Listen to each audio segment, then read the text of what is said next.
Yes, sir. Sure. Can you hear me, sir? Bachum, sir. Yeah. Yeah.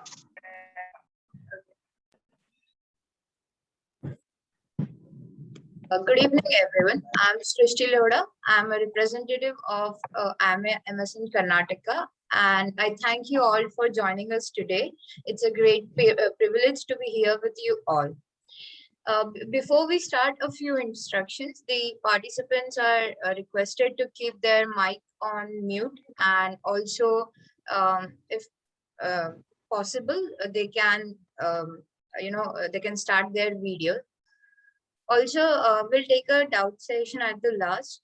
So if any one of you have any doubts, you can put it in the chat box, and at the end, I'll be asking ma'am on behalf of you all. So we'll start now. Coming to today's event, today's Hear It From Achievers. It's my honor to introduce you to our today's speaker, Dr. Mridula ma'am. She achieved AIR 144 in her in NEET PG 2021, which was just held now, and it was her first attempt, and she got one AIR 144. And this was one of her many achievements. She did her MBBS at MS Ramaya Medical College, Bangalore. There she was in college literary committee and in organizing committee of various academic events, health programs, and college fest. Along with doing a student research project, she also participated in summer school program in the Netherlands. She's an academic achiever, but she also pays equal importance to her hobbies. She's a passionate singer and a classically trained Veena player. She also writes and takes parts in debates. She enjoys playing sports like tennis, basketball, and swimming. We welcome you, ma'am, and thank you for accepting our invitation. We are honored to have you here. We also have a very eminent personality with us today, Dr. Arvind. He is the Honorary Secretary of IMA Gadag. Over to you, sir.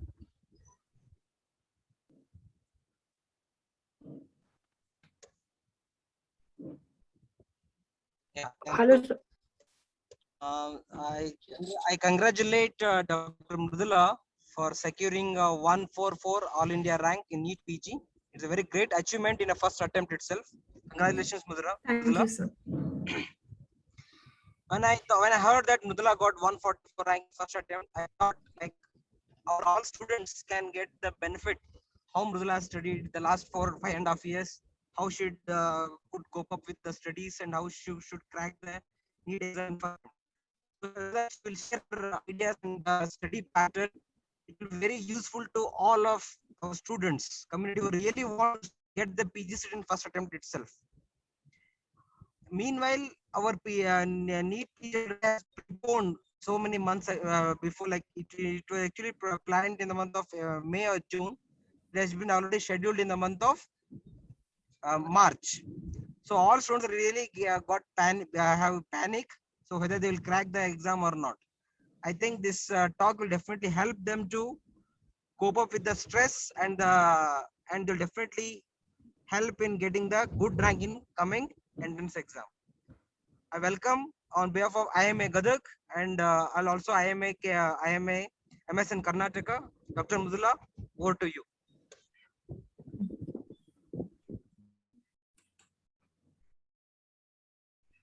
Yes, thank you, sir. Good evening, everyone. First of all, I would like to thank IMA Gadag and IMA MSN Karnataka for providing me with this opportunity. And I would also like to thank Dr. Arvind sir and Mithun for reaching out to me and coordinating all of this with me. And thank you, Shrishti, for that introduction. So moving right, I think I can move directly to my presentation.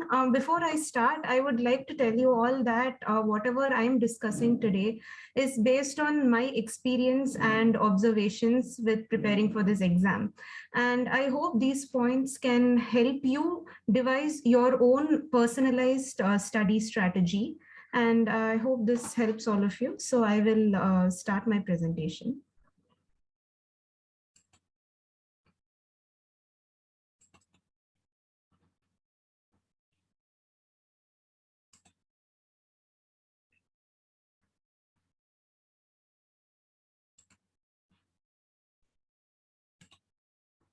Yes. Is the presentation visible? Hello? Yeah, Yes, it is ma'am. visible. Yeah, Yes, It is ma'am. visible. it's visible. Okay.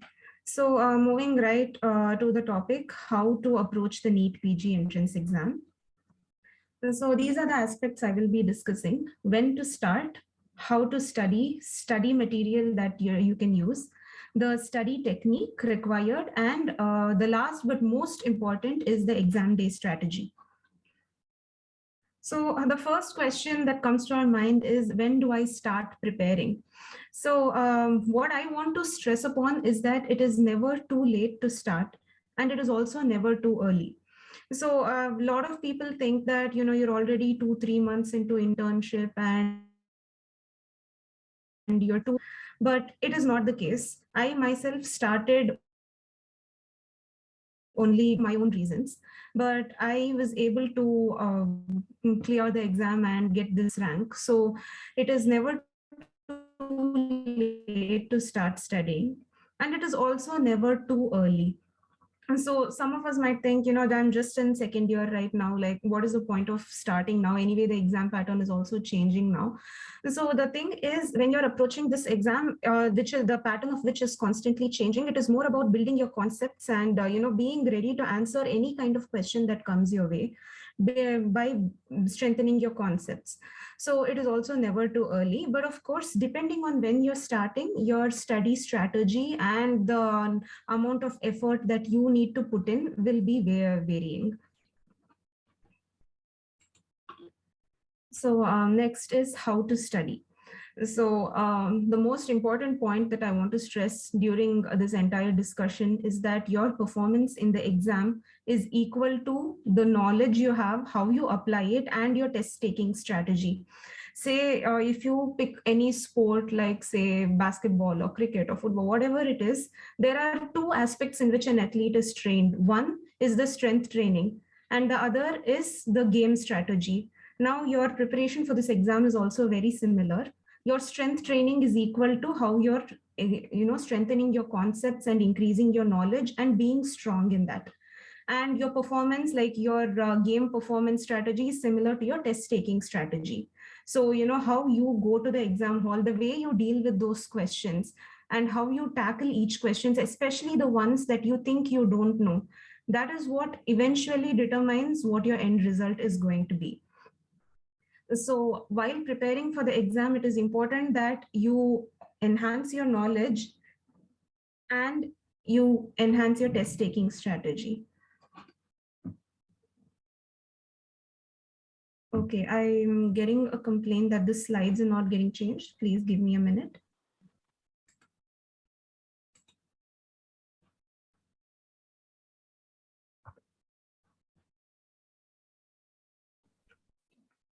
Yes, Mridula, you're stuck on slide 1. There is Okay. some glitch. Okay.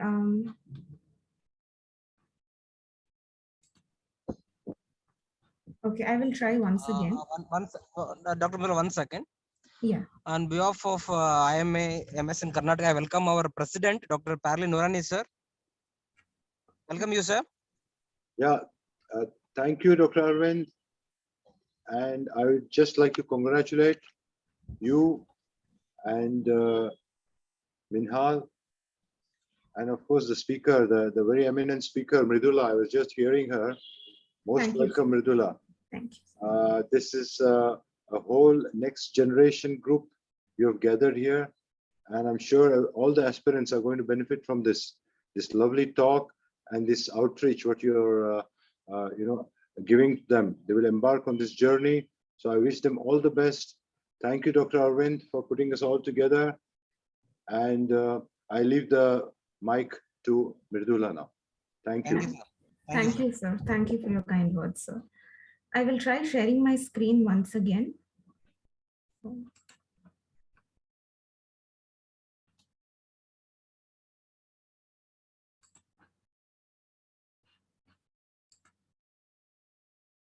Is it visible now?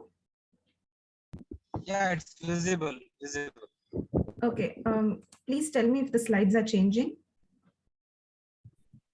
changing. It is changing now. Yeah.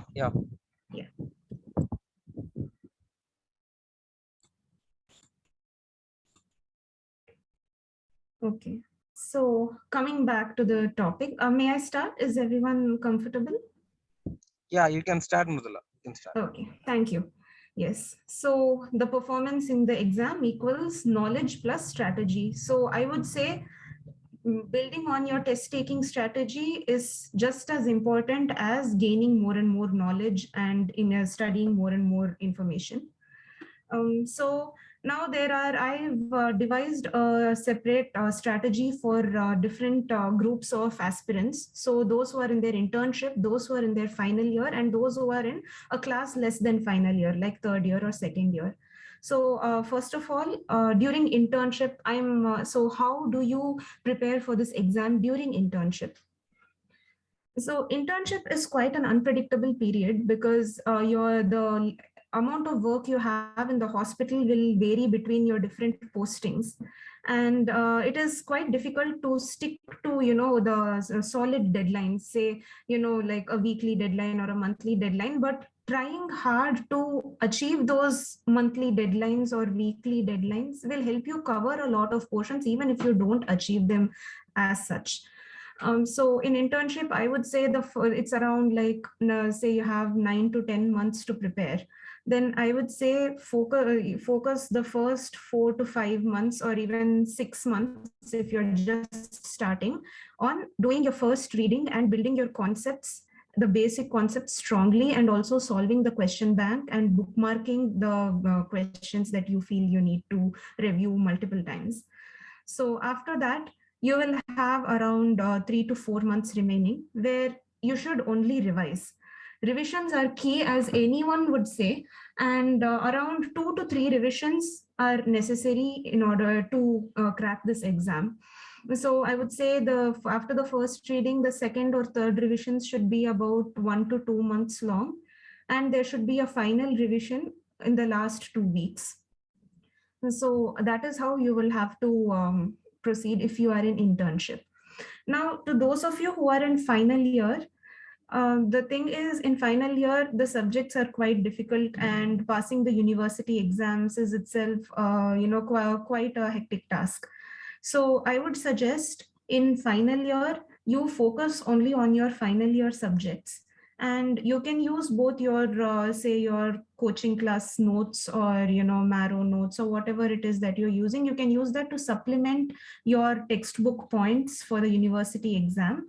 And if possible, solve the question bank also for those subjects itself, so that when you move on to internship, these 4 subjects and along with the minor subjects like dermatology, orthopedics, etc., are already covered.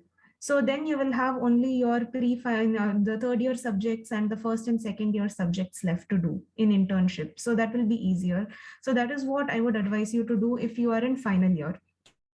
Now, for anyone who is in a class that is below final year, say third year or second year, you will also be studying for your university exams. Now, in addition to studying for university exams, CQs from the subjects that you have already studied for your university exams, because exam pattern will be 2 to 3 years later, and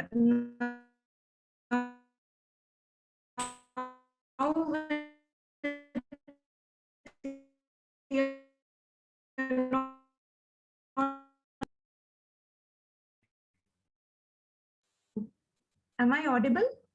I am getting a complaint that Yeah, my you're voice is audible. breaking. You're audible. Audible. Okay. You are, yeah. Thank you.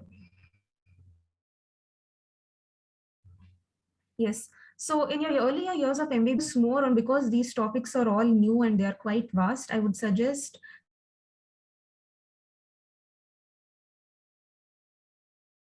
accepting many wrong answers when you're trying to solve, it is absolutely fine, because now you've just learned extra information, which is going to help you in the future.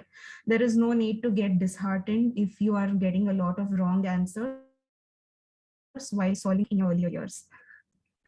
Okay, moving on. Now the study material. Now, in my opinion, during MBBS, I think your standard textbooks along with any good question bank is sufficient. So as I told you, the standard textbooks are for building on your concepts, and the question bank is basically to try recalling in different ways when the same concept is tested through different MCQs. That is the whole point of solving a question bank. Now, after final year, you will require your lecture notes, be it any notes you've taken while attending coaching classes, or Marrow notes, or whatever it is, the lecture notes, and then the question bank, of course. And most importantly, grant tests and mock exams are compulsory once you finish your final year. Even if you have not prepared, even if you feel you are absolutely unprepared, it is still good to take grant tests, because as I said, 50% of your performance depends on how you tackle the questions.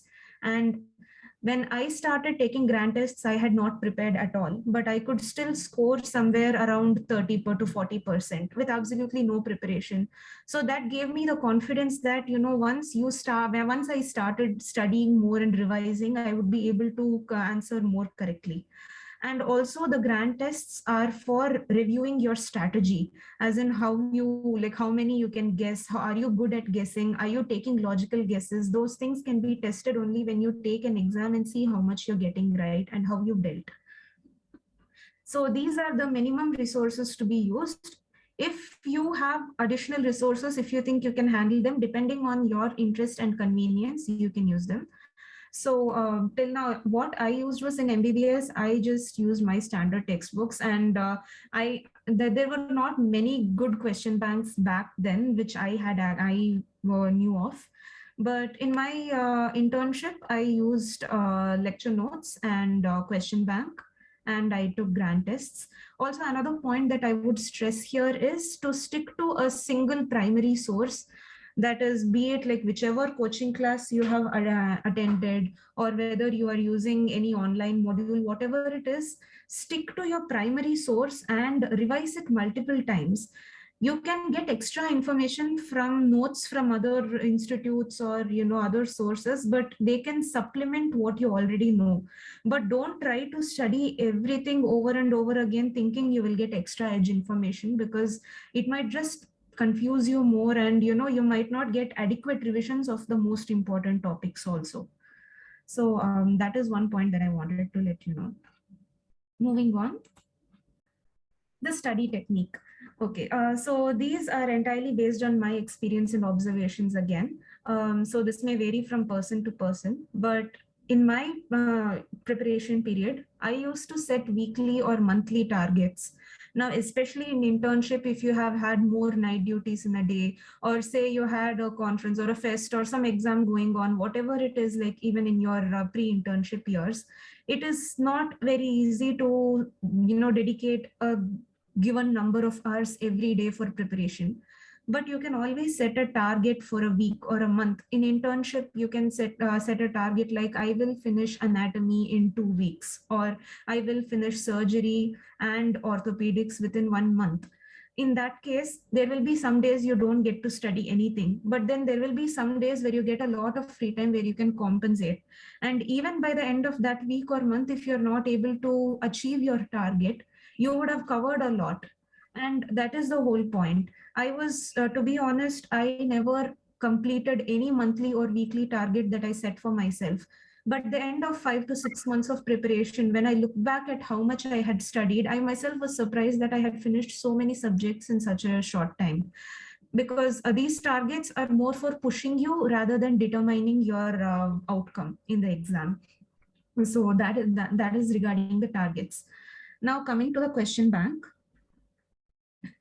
You should, the whole point of solving the question bank is not just to, pick some options and then keep moving on. You need to go through the explanations for at least the wrong answers and the guessed answers. So that will, if you have forgotten something, then it will, it will be like a revision for you. Or even if it is something that you have not studied in your notes, or if it was not covered in your lecture videos, it will still, it will supplement what you have already studied, and it's like reading some extra information. So the question bank is always mainly for testing your MCQ skills, but more so for enhancing your knowledge and concepts.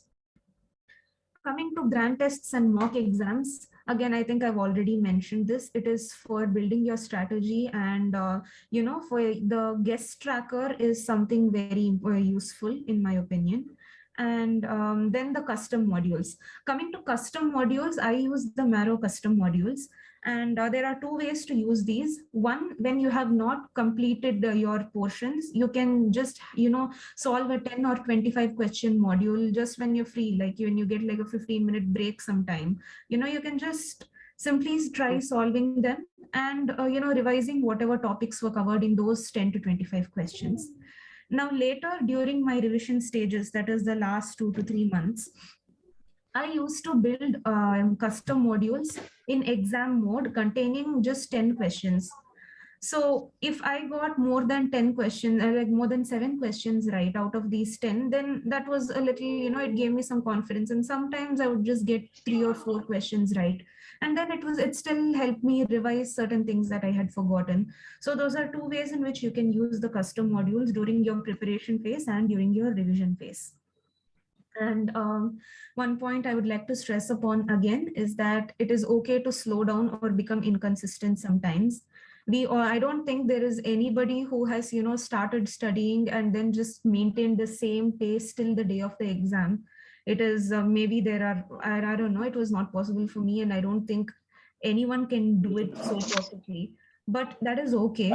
The point is you should never give up. You should always come back to trying to continue. And you may make study plans, and many times those plans fail because, the unexpected things might happen. There were 2 waves of the pandemic when I was studying, so you can imagine how that would have been. But the point is, every time you make a plan and you are not able to stick to it, you come back later and you modify the plan so that there is still hope for you to crack the exam. And you need to keep modifying your plan over and over every time you become inconsistent or go off track, and just keep trying till the last day. And also remain mindful of the amount of time you have left and plan accordingly, so that in the end it all bears fruit and whatever effort you have put in does not go waste. Now, coming to the exam day strategy, this is the most important aspect of my discussion, because irrespective of how much you have studied, this day determines a lot. The way you carry yourself, the way you use your mind on this day will determine whether your results are going to be satisfactory or not. So the first most important point is that you need to get adequate sleep, because your mind is going to give a performance that day, quite literally. And it needs to be in the best condition possible. So having a good breakfast and getting adequate sleep that day is utmost important. Next is the concept of the last day notebook. Some of you might have already heard about this. It's a popularly advised concept. So what you do during your preparation is, there are certain information and facts that are just almost impossible to remember no matter how many times you revise. For example, IPC sections in forensic medicine, and sometimes even immunohistochemistry, markers in pathology. Those are a few examples. So those things, I would suggest writing them down in a separate notebook, which you call the last day notebook. And this notebook needs to be looked at quickly on the day of the exam or the day before the exam, not earlier than that. You can revise these now and then. You can regularly revise them, once a week or something, like tables. But looking at them on the last day can help you remember to go directly to the exam hall. If there are questions from asking you things regarding those facts, you can just attend them. And, if you forget them later also, it is fine. So that is the concept of the last day notebook. And my last day notebook had around 15 to 16 pages. Now, the next thing is that you must read each question utmost carefully and look at all the options before choosing one option. Now, this year, the question paper pattern was different from the previous years. There were only 200 questions, but it took the entire 3.5 hours that were given to us. Because each question, though not long and elaborate like some of us expected, were very tricky in the sense that the words were, very specific. And you're reading one word wrong or neglecting one word in the question could cost us the entire answer. So you need to, and I think you already know there are words like not, which of the following is not used, or things like the words like that, or except, words like except. And then in the options, again, you might think you see an option A and that is the correct answer. So you choose it, but later option D would have been both A and B, but you may have never looked at option B. So that is something very important. You need to look at all the 4 options and then choose the correct one. Next, how many questions do we attempt? Now, this is what I have is an unpopular opinion. I think you should attempt maximum number of questions, irrespective of the how difficulty level of the paper. Because my logic is that a correct answer gives you +4 and a wrong answer gives you -1. Imagine that you're wildly guessing 9 answers. Out of these 9, even if 2 answers are correct, then you get 2 into 4, that is 8 marks. And even if the remaining 7 were wrong, then it's -7. So 8 minus 7, you still get 1 mark, despite wildly guessing 9 answers, of which only 2 were correct. Now, many times we think these wild guesses are, random, but they actually come from our subconscious, because there are many things we may have studied or heard sometime during class, which we don't consciously remember, but then our intuition may lead us to the correct answer. So that is a risk worth taking. And in my exam, I attempted 198 questions. So then that is why I suggest that you must attempt maximum number of questions. But then again, you can test your guessing skills by taking grand tests, seeing how many guess answers you got correct and how many wrong, and decide accordingly. Now, the last 2 points are that you must think practically and guess logically.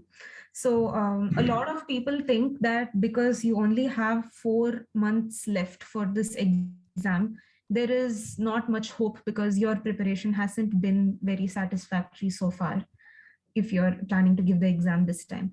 The thing is, the good news for all of such people is that the new pattern of the exam tests your basic concepts more and makes sure tests how well you can apply those concepts. So when you're looking at that question, you need to think of yourself as a clinician, as the doctor treating a certain patient who has come with the complaints given there. And just ask yourself what you would do, what is the practical, logical thing to do here, and then try answering that question. Because many times we think we know the answer from our theory, but then there might be something just testing our common sense there, and there are instances where you can slip and choose the wrong answer. So always look at yourself as a clinician and look at the situation, think of yourself in that situation, and just try to think what you would do if you were the treating doctor there, and try to answer the questions. So that is how you attempt the questions. Now, a little also, I wanted to address the time management aspect of the exam. Yes. So the time you have 3.5 hours in this exam. I would suggest spending the first 2 to 2.5 hours in trying to look at all the questions. If you can eliminate 3 options, then and the single best answer, then you choose it right there. Now, if you have around if you can eliminate 2 options and you're confused between the 2 other options, then I would suggest you take a guess and then mark the question for review. Now do that. But if you are not able to eliminate more than one option and you're confused between three options, or if all the four options are confusing for you, then just leave that question and move on to the next one. And you keep doing this so that you don't waste too much time trying to figure out a certain answer. And if suppose one answer takes like 3 to 4 minutes or even 5 minutes of your time, it is going to cost you later. So it is utmost important that you at least look at every single question till the end. And then you can always come back to those questions which you didn't know the answer for. So now after reaching the 200th question, and say you have spent 2.5 hours already, or even 2 hours, 45 minutes, never beyond that, you still have around 45 minutes to 1 hour left. In this time, you can go back to the questions that you have not attempted, the questions where you were confused between 3 or even 4 options, and try your best to recall or make logical and practical guesses and answer those. And as I've already told you, try to answer maximum. And at the end, if you still have time left, you can go back to the questions that you marked for review, where you were unsure between 2 options, where you had 50% chance of being right. And you can try reviewing those answers, change if you want to. But again, I would say the first answer that you choose is usually the correct answer, because even if not your conscious mind, your intuition leads you to the correct answer sometimes. So don't change too many answers, because they might be costly, and sometimes your confusion may lead you to do that. Sometimes you might overthink. So you need to be careful when you're reviewing and changing your answers. Be doubly sure that you're choosing the correct answer if you're changing your answers. So that is about the exam day strategy. And the last but not the least, you always have to be calm. You cannot afford to get scared or panic there. Even if many questions seem to be unfamiliar, you'll still have to go ahead. And the moment you get scared, or the moment you start panicking, your mind loses its ability to recall and think logically. And that is going to be costly. So try to stay calm, try to tackle this like a game, and just try to score as many points as you can. And while don't have an aim at don't have a certain rank in mind. Don't think I've studied well, so I want a rank within 1,000, or I've not studied well, anything less than 20,000 is fine. Let us not don't stress set targets like that. Your only goal should be to get maximum number of questions correct. Maximum, when you're studying, you should aim at getting all 200 questions correct. It is not possible, but it will lead you to a large number of good correctly answered questions. And that should be the aim. And so that was about the exam day strategy. And that was basically a summary of how I think one should prepare and go about this exam. So to conclude, I'll say this again, this exam is not just based on how much you know. It is based on how well you utilize what you know, how well you apply your knowledge, how well you tackle those questions, even the questions that you don't know the answer to, how well you can apply other concepts and arrive at a correct guess. So all of that is going to determine your performance. And I would again urge all of you to never give up, to not lose hope, and all the best to everyone who is going to take the exam in the future. Thank you.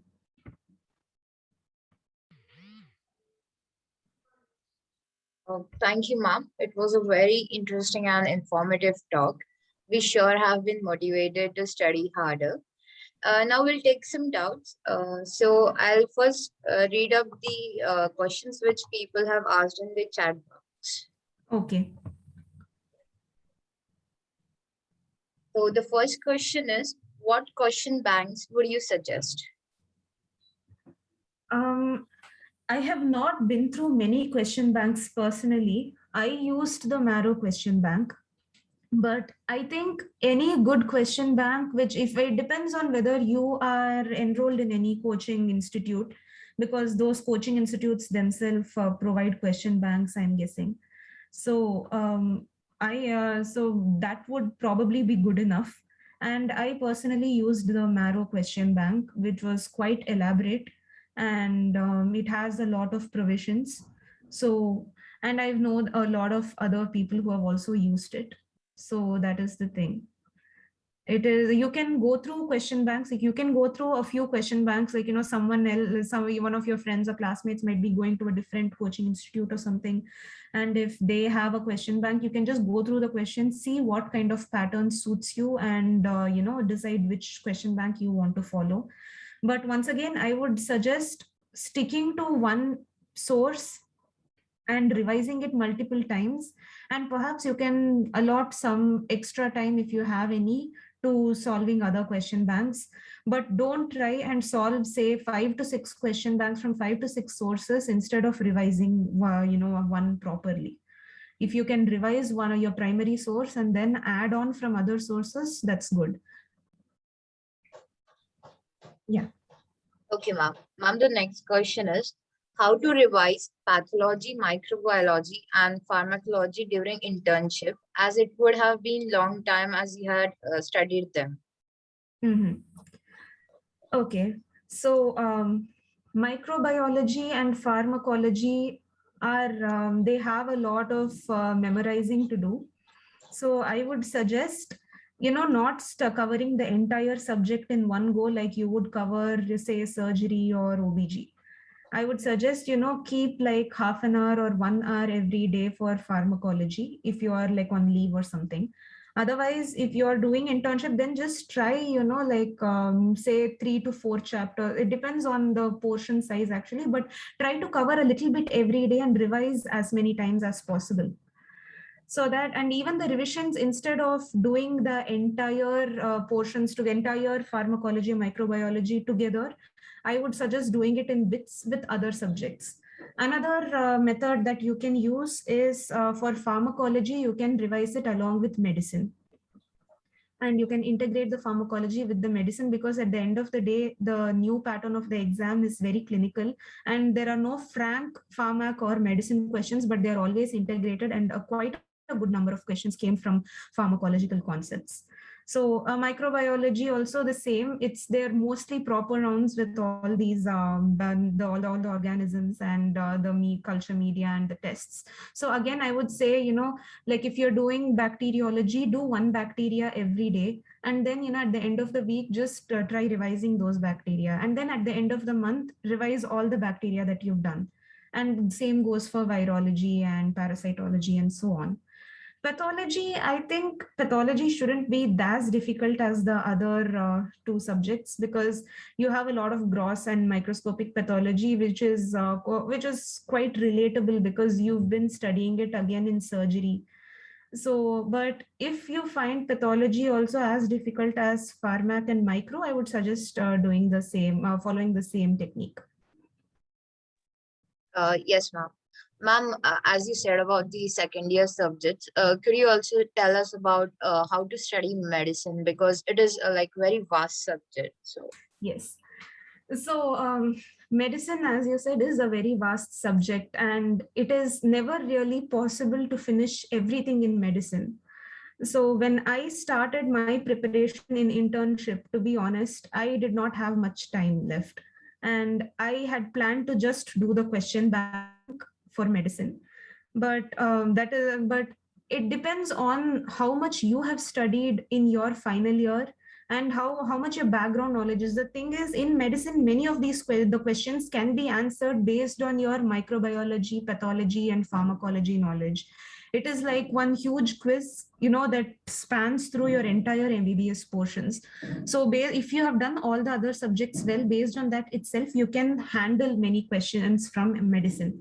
But to be able to answer maximum questions, I would suggest integrating it with your other subjects as well.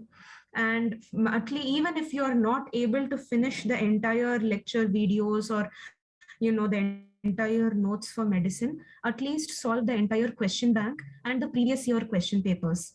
And this is not just for medicine, but even for other subjects. If you do not have time for a certain subject, don't skip any subject.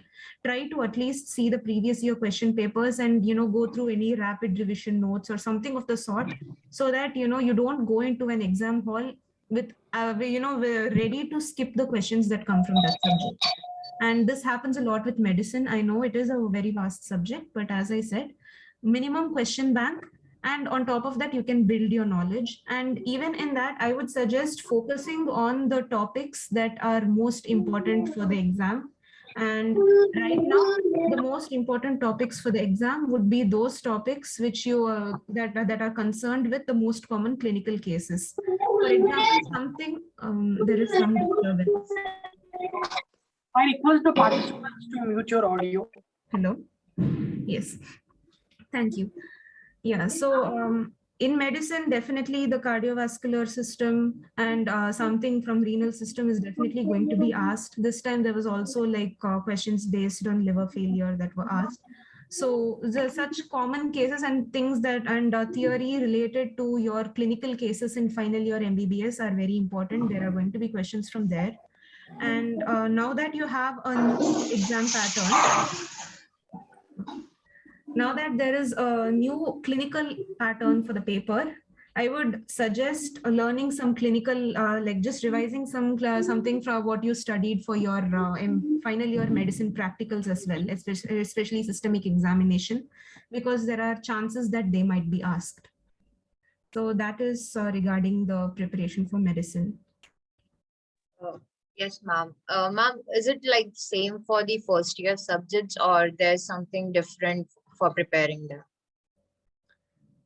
As in the first year subjects, what I have noticed is there are both clinical questions as well. Like this time, I think there was the anatomy question was about the distribution of musculocutaneous, the cutaneous area supplied by the musculocutaneous. Now there was a practical question based on it.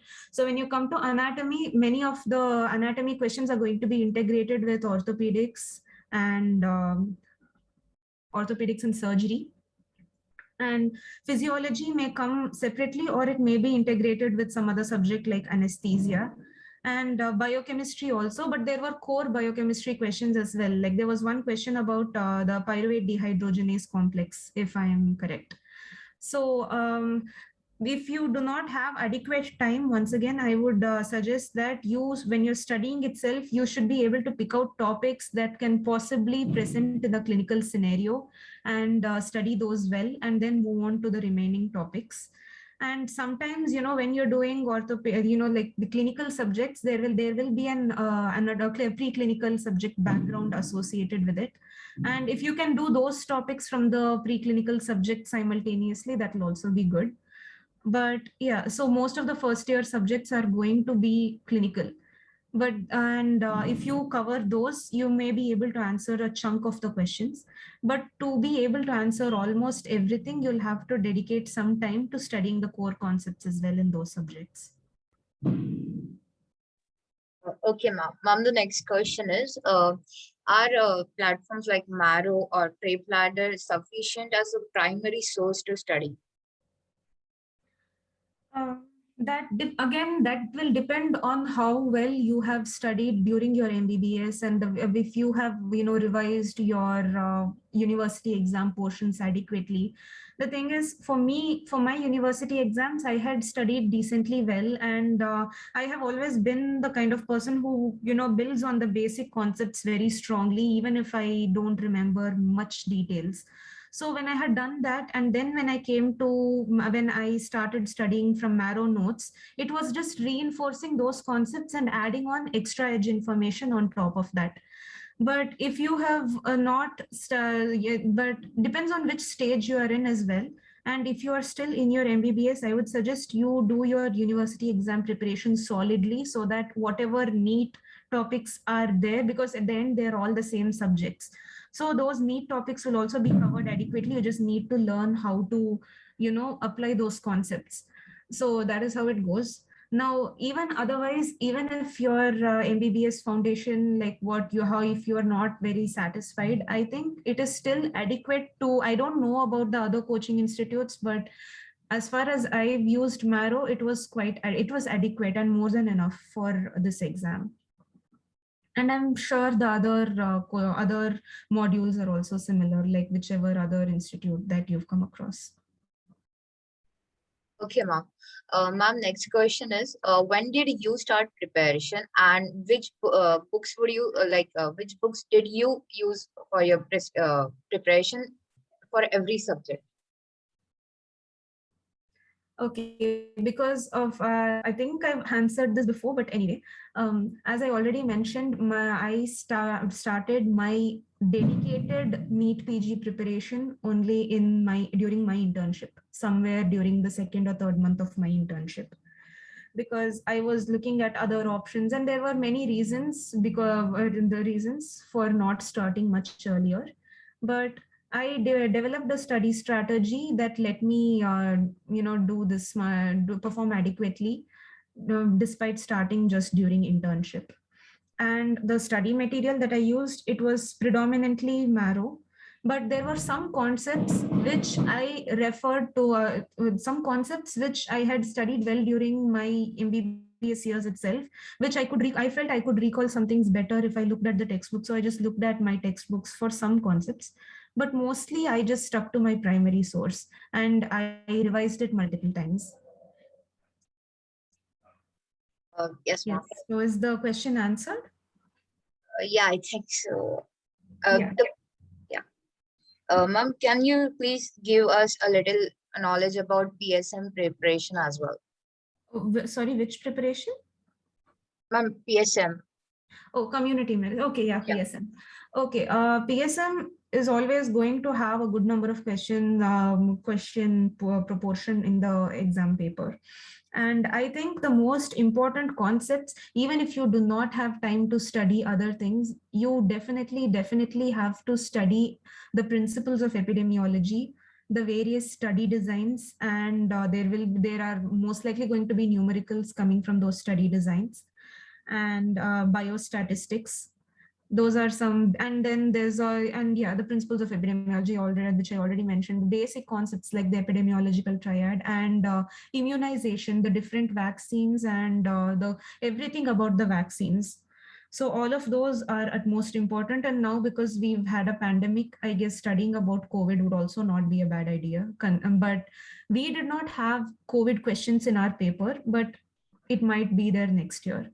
So these are at most important topics in community medicine. So I suggest you start and finish these topics first, and then move on to the remaining topics. Now, national health programs is one topic which a lot of people find difficulty in, which was quite difficult for me as well.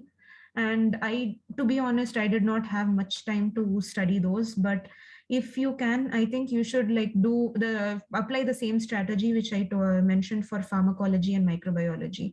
Do one national health program every day, and then so you can finish the entire chapter in say 2 weeks or something, and then you can revise it multiple times. So that will give you an extra edge. And if you're in community medicine, you also need to be aware of the recent advances. So whichever platform you're following, be it Marrow or DAMS or whatever it is, I think they'll update you on the latest advances, and you need to know about those as well, especially the latest vaccines being approved for COVID and a lot of things like that, guidelines, treatment guidelines for various disorders and things like that. So that is how you go about community medicine. Okay, ma'am. Ma'am, next is while watching the educational videos, what would you prefer? Like making notes by your own, or taking any Marrow notes or anything else? Okay, that again depends on what you are comfortable with. I am not very used to taking notes. Even during my MBBS years, that was the case with me. So the pre-written notes were sufficient for me, because in general, it depends on how fast you can write, whether you can understand if someone else has made notes or you prefer writing down your own notes. That entirely depends on what you are comfortable with. So the same method is not applicable to everyone. Okay, ma'am. Ma'am, did you use revision videos or rapid revision at the last time? So the revision videos are quite good, and they cover all the important concepts that you need to know. So if you do not have time to, I would definitely advise going through your entire notes before the exam. It is a very difficult task, but that is what ultimately helps. But if that is not possible, then the revision videos are a very good alternative, because say in some 6 to 7 hours you would have finished an entire subject. And that gives you a lot of confidence that you have covered something and you're going to answer something. You're not going to leave every question that comes from that subject. So so revision videos are definitely a lifesaver in that aspect. And along with that revision videos, I would suggest you solve the previous year questions from that subject as well. Yes, ma'am. Ma'am, here's one more. Like, I find textbook more convenient than personal notes. Am I on wrong path? Is this with respect to NEET PG preparation or university exam preparation? Ma'am, I think it is for NEET PG. NEET PG only. Okay, if it depends, like if you're saying, I don't know if this person means their textbook or the lecture notes that has been printed and given to them. I don't think just the standard textbook alone is enough, because it is a lot and you will not be able to cover everything. If you are one of those exceptional people who can remember a book like Robinson Cotran from page 1 till the last page, then well and good. Otherwise, I would suggest sticking to notes from any good lecture videos or live lectures from one of the NEET preparation institutes, because they give you the topics which are more important for you for your exam.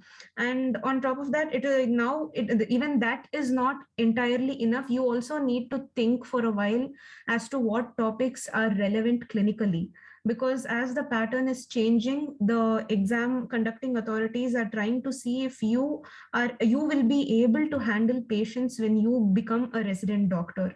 So they're going to test more of your clinical application of mind. So even when you're studying, there are a lot of things like that to keep in mind. So you cannot you cannot cover the entire textbook, first of all, and that may not be enough. So you might be putting in more efforts into something that might not yield proportionally. That is my personal opinion, and that is how I would go about it. Okay, ma'am. Next is, a lot of us stick to RS3 or RS2 questions, or make repeated question or most repeated questions for our final preparation. Did you Okay. adapt any other method to prepare better for NEET PG? Okay, so Sorry, I forgot. It is like while you were doing MBBS, not on the final stage. Okay, so while I was doing my MBBS, it depended a lot on my other, as already mentioned in my introduction, I was involved in a lot of co-curricular and extracurricular activities as well.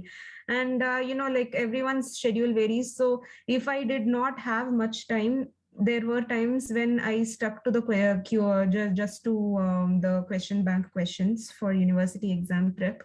But usually I did not study just RS. I studied OS as well because it seemed important to me. But I know a lot of people who have studied just RS questions and done incredibly well in their university exams. So from your exam point of view, it might be enough. But when you come to internship and start, serious preparation for NEET PG, your knowledge will be deficient in those areas that you skipped. So in that case, you will have to either watch the lecture videos properly for at least those topics.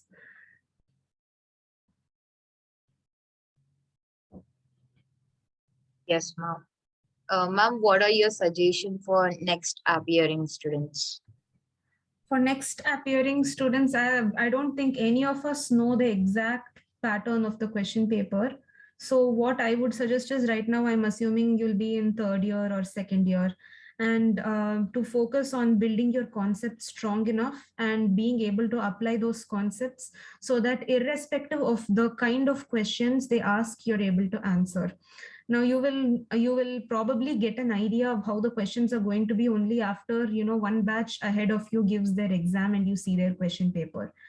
So until then, it is better to focus on your building your concepts and trying to revise them, and just studying for your MBBS properly, so that once you start your preparation for next in your final year. I'm guessing the next one is supposed to be in final year. Yeah. So when you do that, you just have to get acclimatized to the type of questions that they're asking, and applying your knowledge appropriately.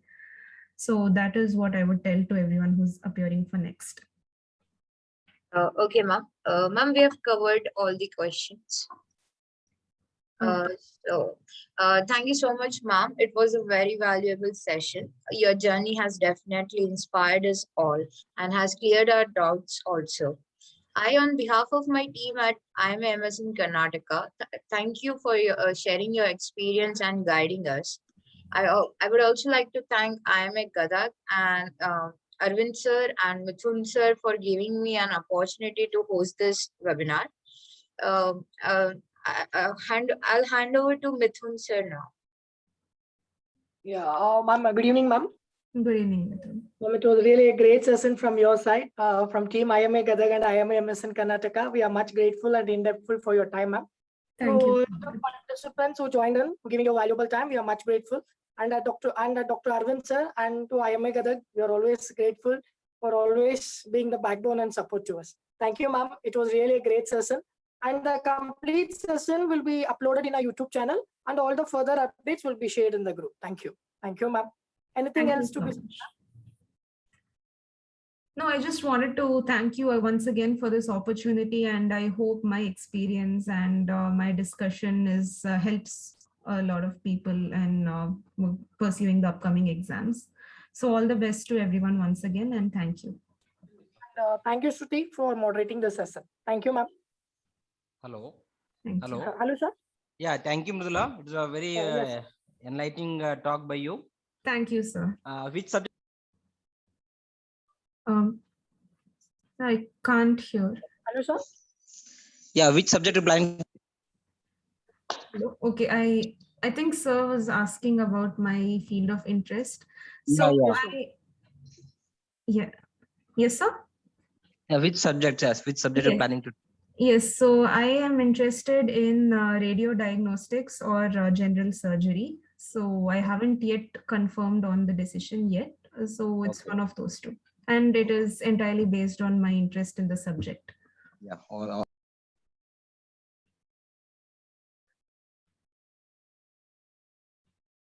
Oh, ma'am, I guess sir had some Hello? network issues. Yes, sir. Hello.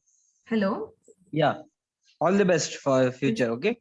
Thank you. Thank you so much. Yeah, thank you. Thank you, all the participants. It was a wonderful session. Thank you. Thank you, sir.